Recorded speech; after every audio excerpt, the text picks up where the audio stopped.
Off Word Sports. Want to talk about LA Lakers. Want to talk about LeBron James and his situation. Passing Michael Jordan a couple of days ago.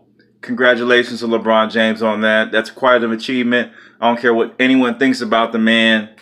Passing that scoring list for being a player that's really more known for his making his teammates better, making great passes. He's a walking triple-double. LeBron James, congratulations. But let's get into what's going on with the Lakers and what I think is going to help them. They're not going to make the playoffs. That's what it looks to be, unless there's there's no problem. There's no chance now with the way it's headed. That said, there is now one of the greatest opportunities they're going to have in the history of the Lakers organization. They got a couple things going for them. They're going to have money, and if they tank right, they're going to have draft picks. So now, remember when the Celtics had the upper hand with Tatum and Brown? You know, now it's a whole different, I think it's a different ball game. Now you out on a high draft pick with the possibility of moving Ingram, Lonzo, and Mr. Kuzma. Do you keep those guys? Here goes the issue with Kuzma, okay? I love him.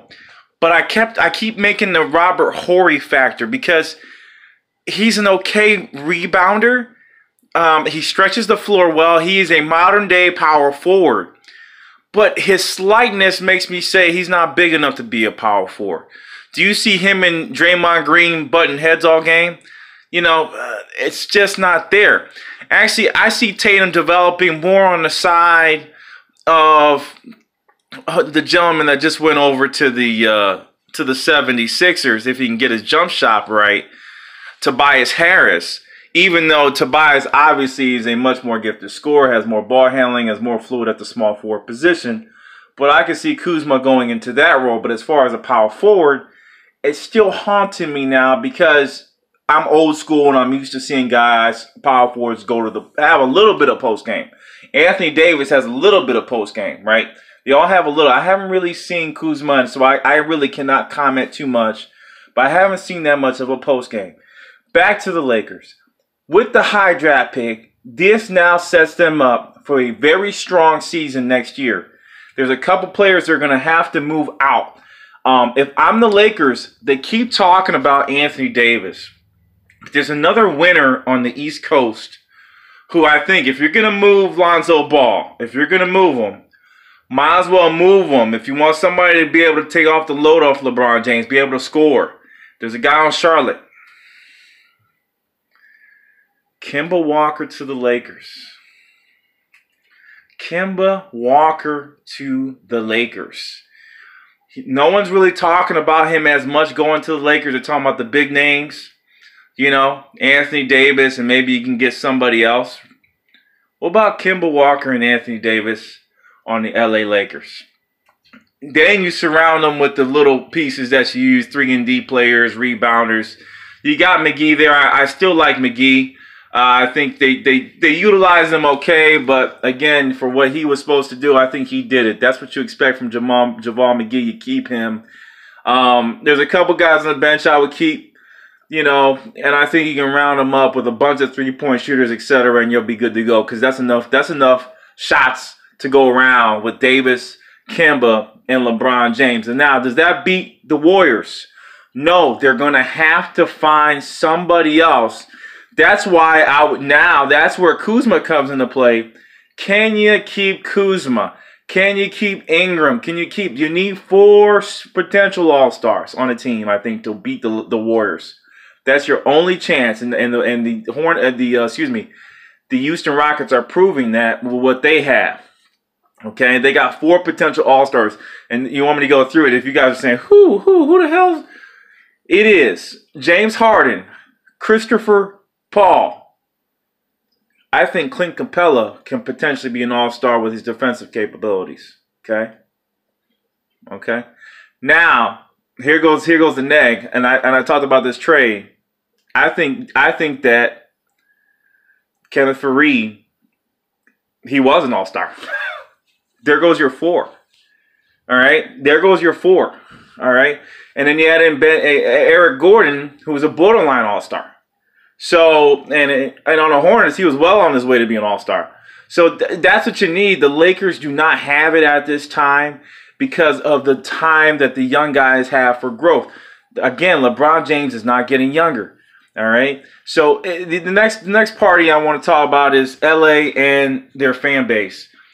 It's a big market. It's like New York. I'm from the Northeast.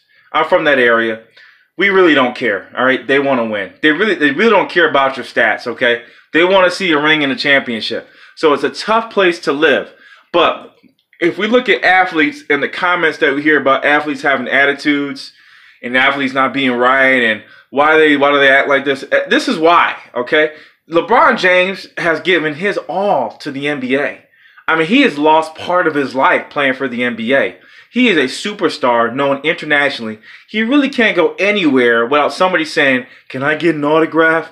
LeBron James. Again, he's a star. I understand it. He gets paid a lot of money. I understand it. But he's given his life. And for fans to go boo this guy after accomplishing what he did, and then they talk about his stats. Again, and I'm not even a LeBron James super fan. All right, I love his game, but I'm not a super fan.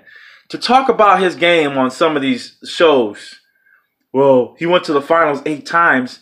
Dude, he went to the finals 8 times in a weak East. Listen, okay, the man has accomplished a lot. He has accomplished a lot. He has foregone.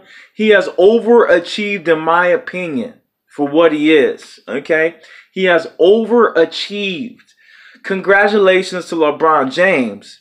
But I want to say congratulations to the Lakers. For you to lose the way you are losing right now is a gift. There's no curse here. The curse would have been going to the playoffs with the team that you have, getting somebody excited, and then making a move that could potentially make you worse next year or a little bit better. Can you imagine Anthony Davis trading him not making the playoffs this year? That would have been a headache. Now, all the game and all the cards are in the Lakers' favor. They're doing so bad, they're going to improve next year automatically. Stars will rush there. I know LeBron James, there's some things going internal with the team, but it's part of the business. It's part of the business. They're there to win. If they can't win with you, I love LA, I love it here. How could you make trade? Listen, man, this is not about you. It's about the fans paying the money, and that's what basketball is.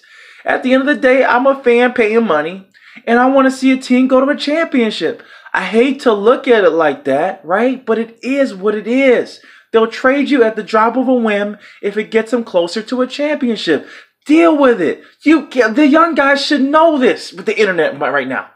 How can you be so ignorant and go, oh, I don't know if I'm going to, I want to stay in LA. Great. You can stay there in the summertime. You make $1 million something. Shut up. Get ready for the trades. I think Kemba Walker's the next move. Now, the other thing is this, has the Lakers, young guys, been given enough time where next year they can start to show something a little bit more. That's the other vantage point Magic has to look at. Has Lonzo, Ingram, and Kuzma developed enough experience now in the league to go, you know what? Now this is their all-star year. This is their blossom year. And then you just add on another guy to that, plus a draft pick, and keep everybody? All right, you can just add a free agent onto that and keep everybody? Because now the Anthony Davis thing, you got to trade. I don't need you to be enamored with Anthony Davis, Hey, maybe you reunite Kevin Love back to the party. Maybe you reunite Kevin Love. Who cares? Why not? You don't need much. All right, now you're going to beat the Warriors? No. I'm sorry. You're not going to beat the Lakers. All right, you're going to barring an injury that you got lucky on that one year with the Cleveland Cavaliers. You're not going to beat the Lakers. I mean, Draymond Green getting kicked out. I mean, that's the only way you'll win. So, anyhow, little Red Lakers rant. Congratulations, LeBron James. Let's stop getting on this guy. Let's stop commenting. He's done great things. He's overachieved. He's 34 years old, still playing at a high level. Folks, shut up, please. And I'm not even a LeBron James fan. Just shut up. All right, Off Work Sports. I'm out. Peace.